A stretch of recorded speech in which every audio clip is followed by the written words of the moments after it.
Hi, it's Kevin Lobates here, and video 4 in a series on blockchain commissioned by the Helsinki Blockchain Center. And today we're going to be looking at the question, actually it's not a question, we're going to be looking at the topic of the history of blockchain. And it's kind of hard to summarize it all in the space of a couple of minutes, so I thought I would pick up on a few key concepts. So the key date is round about 2009, when somebody called Satoshi Nakamoto published a paper that described the Bitcoin system, and inadvertently also described what we now consider to be the classical archetypal description of a blockchain. So really the industry that we can label blockchain kicked off clearly at the end of 2009.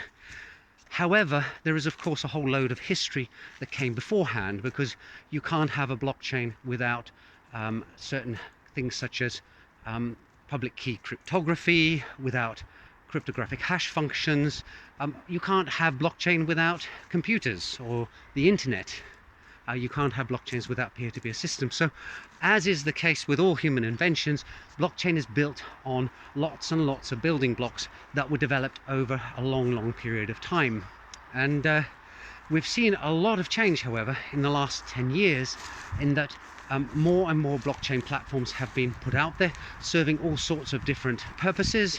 If you want to go and have a look, there is, for example, Ethereum, which is the archetypal smart contract platform. There's things such as Hyperledger, which is meant as an industrial corporate style blockchain.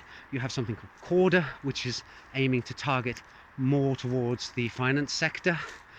And these platforms keep springing up all the time. And of course, as is always the case in the early days of an innovation, a lot of these platforms are also floundering, disappearing, and new ones are springing up all the time. But I just mentioned a few of the major ones there. So I'm trying to keep it short.